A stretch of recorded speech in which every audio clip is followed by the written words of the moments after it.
Kavya plan super. Raj ద్వారా నిజాన్ని బయటపెట్టిన కావ్య. షాక్లో అపర్ణ, స్వప్న, రుద్రాని. ఇంతకు ఏం జరిగింది? అసలు కావ్య ఏం ప్లాన్ చేసింది? మరి రాజు ఇప్పటి వరకు నిజాన్ని బయట పెట్టలేదు కదా. మరి కావ్య ఏం ప్లాన్ చేస్తే రాజు నిజాన్ని బయట పెట్టాడు? ఇదంతా కూడా వీడియోలో చూసి తెలుసుకునేద్దాం. బ్రహ్మముడి అప్కమింగ్ ఎపిసోడ్స్లో ఏం జరగబోతుందో ముందుగా తెలుసుకోవాలి అనుకుంటే వీడియోని లైక్ చేయండి, ఛానల్ని సబ్స్క్రైబ్ చేసుకోండి, పక్కనే ఉన్న బెల్ సింబల్లో ఆల్ పై క్లిక్ చేయండి. ఇలా చేయడం వల్ల అందరికంటే ముందుగా చూడవచ్చు. మొత్తం మీరు చూసుకున్నట్లయితే ఇంకా శ్వేత, రాజ్ ఇద్దరు మాట్లాడుకోవడం విన్న కావ్య ఒక్కసారిగా షాక్ అయిపోతుంది. అదేంటి, ఈయనను శ్వేత ఇద్దరు క్లోజ్గానే ఉంటారు కదా, మరి ఈ బిడ్డ గురించి అసలు విషయం ఆయన శ్వేతకు కూడా చెప్పడం లేదేంటి? నిజంగానే ఆయన తప్పు చేశారా? అందుకోసమనే బిడ్డను తీసుకొచ్చి నన్ను దూరం పెట్టాలనుకున్నారా? శాశ్వతంగా నాకు విడాకులు ఇచ్చి తన జీవితంలోంచి నన్ను బయటకి పంపించేయాలనుకున్నారా? ఇలా ఎందుకు చేస్తారు? నిజంగా ఆయన తప్పు చేశారా? తప్పు చేశాం మనిష అని చెప్పి కావ్య ఆలోచించుకుంటూ, చిచ్చి, నా భర్త ఎప్పుడు అలాంటి పని చేయడు. నేను కన్నీళ్లు పెట్టుకుంటేనే తట్టుకోలేని నా భర్త మరొక ఆడదాన్ని మోసం చేసి నన్ను పెళ్లి చేసుకుని మరొక ఆడదాంతో కలిసి జీవించి బిడ్డను కానీ ఇంటికి తీసుకొస్తారని అనుకోను. ఆయన ఏదో నిజాన్ని దాచిపెడుతున్నారు. ఆ నిజమేంటో ఖచ్చితంగా తెలుసుకుంటాను అని కావ్య ఆలోచిస్తూ ఉంటుంది.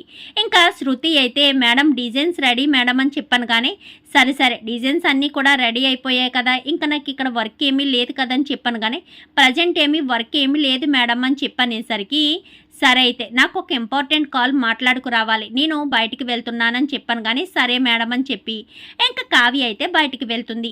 ఇంకా వెంటనే ఇందిరాదేవికి అయితే ఫోన్ చేస్తుంది. ఇక్కడ ఆఫీస్లో జరిగిన విషయం అంతా కూడా చెప్తుంది ఇందిరాదేవికి. మరి ఇప్పుడు ఏం చేద్దామంటావు కావ్య అని చెప్పనేసరికి, అదే నాకు అర్థం కావటం లేదు అమ్మమ్మ గారు, మనం ఏదో ఒకటి ప్లాన్ చేయాలి, మీ మనవడి నోటి వెంటే నిజాన్ని బయట పెట్టేలా చెయ్యాలి అని చెప్పనేసరికి, అదే ఎలా చెయ్యాలి? ఇక్కడ చూస్తే రుద్రాని ప్లాన్ల మీద ప్లాన్లు చేసేస్తుంది. రాజుని ఏదో రకంగా ఎండీ సీట్లోంచి దించేయాలని అనుకుంటుందంట. మీ అక్క స్వప్న ఇందాక నా దగ్గరకు వచ్చి చెప్పింది, కొంచెం జాగ్రత్తగా ఉండండి అమ్మమ్మ గారు, ముందుగానే చెప్తున్నానంటూ చెప్పింది. నాకేం చేయాలో అర్థం కావడం లేదు అని చెప్పనేసరికి, సరే అమ్మమ్మ గారు, వాళ్ళు ఆల్రెడీ ప్లాన్ చేసుకున్నారు కదా, మీరు ఆ ప్లాన్కి ఎత్తు ప్లాన్ వేయండి అని చెప్పాను. కానీ అర్థం కాలేదు కావ్య అని చెప్పనేసరికి, నేను చెప్పేది జాగ్రత్తగా వినండి. సాయంత్రం ఈయన ఇంటికి వచ్చేసరికి ఎలాగా రుద్రాణి గారు గొడవ పెడతారు. ఇంకా గొడవలో ఆఫీస్ బాధ్యతలు మొత్తం రాజే చూసుకున్నాడని ఆయన్ని గొప్పగా పొగుడుతూ, ఇంకా నిర్ణయం తీసుకోవాలంటే నాకు 24 గంటలు సమయం కావాలి అని అడగండి. ఆ తర్వాత ఆయన్ని నేను మనసు మార్చేలా నేను మాట్లాడతాను. నేను ఏదో రకంగా ఆయన మనసు మార్చి ఆయన మనసులో దాగున్న నిజాన్ని బయట పెట్టేస్తాను అని చెప్పి కావ్య అనేసరికి, మరి సరే అయితే మరి ఎలా నిజాన్ని పెట్టేస్తావని చెప్పాను. కానీ ట్రై చేద్దాం అమ్మగారు, ఏదో రకంగా ట్రై చేసి నిజాన్ని బయట పెట్టించాలి కదా. నిజం బయట పెడితే ఎండీ సీటు ఆయన్నే చూసుకుంటారు, లేదంటే కంపెనీ బాధ్యతలు మీ ఇష్టం వచ్చిన వాళ్ళకి అప్పచెప్తురు కానీ అని చెప్పనేసరికి, సరే అని వెంటనే సీతారామయ్య గారి దగ్గరికి అయితే వెళ్తుంది ఇందిరాదేవి. అయితే జరిగిన విషయం అంతా చెప్తుంది. ఇప్పుడు ఏం చేద్దామంటావు చిట్టి అని చెప్పాను. కానీ సరే బావా, 24 గంటల సమయం అడుగుదాం, రాజు ఏం చెప్తాడో చూద్దాం. ఒకవేళ రాజు కనుక నిజం చెప్పలేదే అనుకో, కంపెనీ బాధ్యతలు మొత్తం కావ్యకు అప్పగిస్తాం. ఎందుకంటే కావ్య డిజైనర్గా మంచి పొజిషన్లో ఉంది, అందుకని కంపెనీ వ్యవహారాలన్నీ కూడా కావ్య చూసుకుంటుందని నువ్వేం మాట్లాడు, నీ మాటకు నేను సరిగ్గా సమాధానం చెప్తారు, మిగిలిన వాళ్ళంతా నోరు మూసేస్తారని చెప్పాను. కానీ సరే చిట్టి, రాజులో మార్పు వస్తే వస్తుంది, లేదంటే కావ్యనే ఎండీని చేద్దాం అని చెప్పాను. కానీ సరే బావా అని ఇద్దరు కూడా ప్లాన్ చేసుకుంటారు. ఇంకా సాయంత్రం ఆఫీస్లో వర్క్ అయిపోవడంతో ఇంకా రాజ్, కావ్య, బాబు ముగ్గురు కూడా ఇంటికి వచ్చేస్తారు.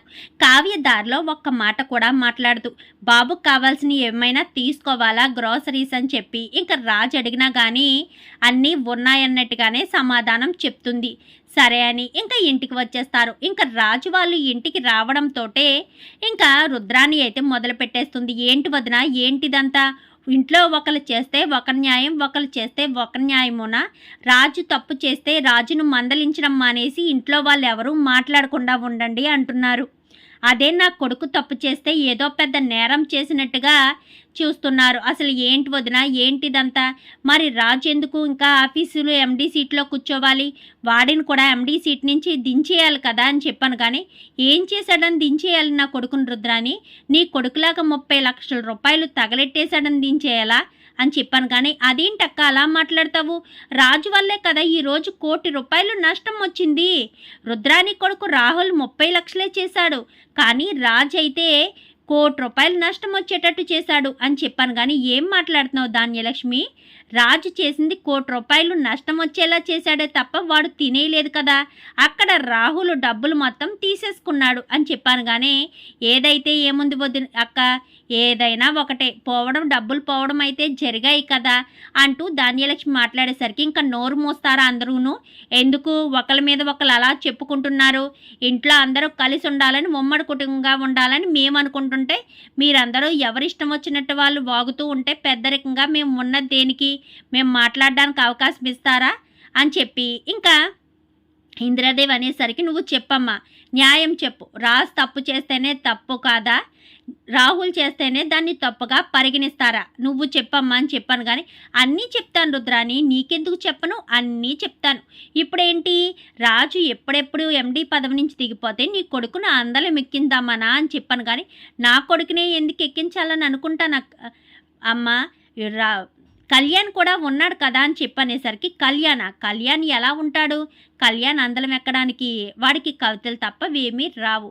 కొద్దో గొప్ప వచ్చింది నీ కొడుకు కాబట్టి. ఇప్పుడు రాజు అయితే అందులోంచి బయటికి వెళ్ళిపోతాడు కాబట్టి ఇప్పుడు నీ కొడుకునే ఎండీ సీటుగా చేయించాలి అని నువ్వు అనుకుంటున్నావు. అదే కదా నీ ప్లాను అని చెప్పనేసరికి, ఏదైతే ఏమైంది, నా మనసులో మాట అది, నువ్వేం నిర్ణయం చెప్తావో చెప్పు అని చెప్పనేసరికి ఇంకా సీతారామయ్య గారు అయితే మాట్లాడతారు. నాకు ఏదైనా ఆలోచించుకోవడానికి 24 గంటలు సమయం కావాలి. రాజు ఎలాగా నిజం చెప్పడం లేదు కదా, 24 గంటల సమయం ఇద్దాం, ఏదైనా నిజాన్ని బయట పెడతాడేమో అంటూ ఇంకా సీతారామయ్య గారు మాట్లాడేసరికి, బాగుంది నాన్న, అంటే 24 గంటల్లో రాజు తన ఆలోచన, తన బిడ్డను తీసుకురావడానికి గల కారణం చెప్పేస్తే నా కొడుకు ఎండీ సీట్ ఇవ్వరనే కదా?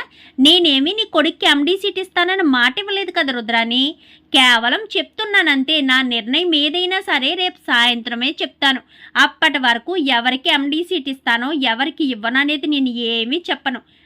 ఇది నా స్వాధ్యతం. నా మనస్ఫూర్తిగా ఎవరికి నా తర్వాత బాధ్యతలు అప్పగించాలనుకున్నానో వాళ్ళకి అప్పగించాను. వాళ్ళు కూడా వద్దని అనుకుంటున్నారు కాబట్టి, వాళ్ళను కూడా తప్పించాలనుకుంటున్నారు కాబట్టి నెక్స్ట్ ఎండీ సీట్ ఎవరికి ఇవ్వాలో వాళ్ళకే ఇస్తాను తప్ప నువ్వు ఇమ్మన్న వాళ్ళకి, చెప్పిన వాళ్ళకి ఎందుకు ఇస్తాను అంటూ ఇంకా సీతారామయ్య గారు అయితే వెళ్ళిపోతారు. ఆ మాటలన్నీ వింటాడు రాజు అయితే. బిడ్డను తీసుకుని తన రూమ్లోకి వెళ్ళిపోతాడు. వెనకాలే కావ్య వెళ్తుంది. చూసారా మీరు చేసిన తప్పు వల్ల ఇంట్లో వాళ్ళంతా కూడా ఎలా మాట్లాడుతున్నారో? నా భర్త అంటే ఇంట్లో వాళ్ళకి ఒక గౌరవం ఉండేది. మీరు తీసుకొచ్చిన ఈ బిడ్డ వల్ల ఇంట్లో ఆ గౌరవం పోయింది.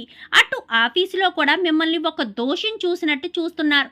మీరేదో తప్పు చేశారని, మీకు సెకండ్ ఫ్యామిలీ ఉందని, వాళ్ళకి పుట్టిన బిడ్డే ఈ బిడ్డని అందరూ కూడా మాట్లాడుకుంటున్నారు అని చెప్పనేసరికి, ఎవరు మాట్లాడుకుంటున్నారు అని చెప్పి రాజు అనగానే, ఒకలేంటి అందరూ మాట్లాడుకుంటున్నారు.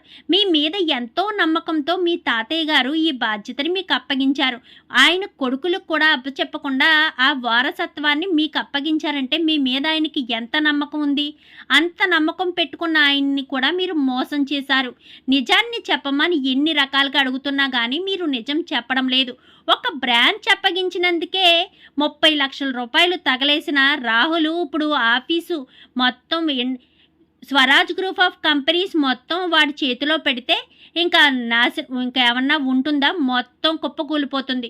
ఒక్కసారి ఆలోచించండి. ఇప్పటి వరకు స్వరాజ్ గ్రూప్ ఆఫ్ కంపెనీస్కి ఒక స్థానం ఉంది, ఒక విలువ ఉంది, ఒక స్ట్రాటజీ ఉంది. ఇప్పుడు అలాంటివన్నీ కూడా పోతాయి. రాహుల్ లాంటి దుష్టుడి చేతిలో పడితే కంపెనీ పరువు మొత్తం పోతుంది అని చెప్పి ఇంకా కావ్య అయితే బ్రెయిన్ వాష్ చేస్తుంది రాజ్కి. ఇంకా రాజ్ అయితే తెల్లవార్లు బిడ్డ పక్కన పడుకున్నా కానీ అలా ఆలోచిస్తూనే ఉంటాడు. అదంతా గమనిస్తుంది. అమ్మమ్మ గారు మార్పు వచ్చినట్టే ఉంది అని చెప్పి ఇంకా వెంటనే ఇందిరాదేవితో కలిసి రాత్రికే చెప్తుంది. మరుసటి రోజు ఉదయాన్నే అందరూ టిఫిన్ చేసేసరికి రాజ్ అయితే బిడ్డను తీసుకుని వస్తాడు. మిమ్మల్ని నేను మీ అందరికీ ఎప్పటి నుంచో మీరు అడుగుతున్న నిజం చెప్పడానికే వచ్చాను. ఈ బిడ్డ ఎవరు అనే కదా మీ మనసులో మెదిలే ప్రశ్న. నిజం చెప్తున్నాను చూడండి. ఈ బిడ్డ వల్లే నేను ఈరోజు మీ కళ్ళ ముందు కనిపిస్తున్నాను. ఈ బిడ్డే లేకపోతే నేను ఇలా మీ కళ్ళ ముందు కనిపించేవాడినే కాదు అని చెప్పనేసరికి, ఏంటి రాజ్, ఏంటి నువ్వు మాట్లాడేది? బిడ్డ వల్ల నువ్వు కనిపించడం ఏంటి అని చెప్పాను. కానీ నేను ప్రమాదంలో ఉంటే ఈ బిడ్డ తల్లిదండ్రులు వచ్చి నన్ను కాపాడారు. వాళ్ళు నన్ను కాపాడే ప్రయత్నంలో వాళ్ళ ప్రాణాలు కోల్పోయారు. అందుకే అనాథగా ఈ బిడ్డ ఉండడం ఇష్టం లేకే నా ప్రాణాలు కాపాడిన ఈ తల్లిదండ్రుల రుణం తీర్చుకోవడానికే ఈ బిడ్డను తీసుకొచ్చి నా కన్న బిడ్డగా పెంచుతున్నాను. ఈ విషయం మీలో ఎవరికైనా చెప్తే అనాథ బిడ్డను మన ఇంట్లో పెంచవలసిన అవసరం ఏంటి?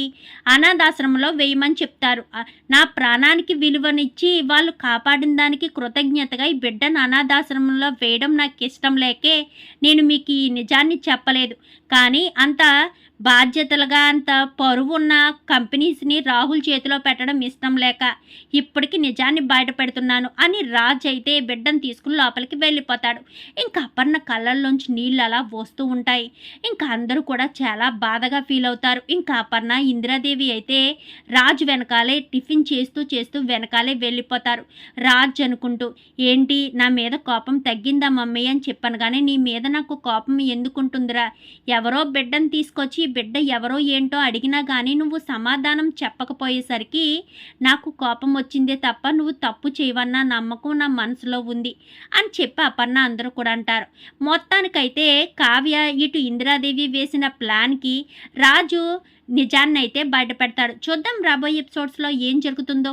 మా వీడియో కనుక మీకు నచ్చినట్లయితే వెంటనే లైక్ చేయండి, మా ఛానల్ని సబ్స్క్రైబ్ చేసుకోండి, పక్కనే ఉన్న బెల్ సింబల్లో ఆల్ పై క్లిక్ చేయండి. ఇలా చేయడం వల్ల అందరికంటే ముందుగా చూడవచ్చు.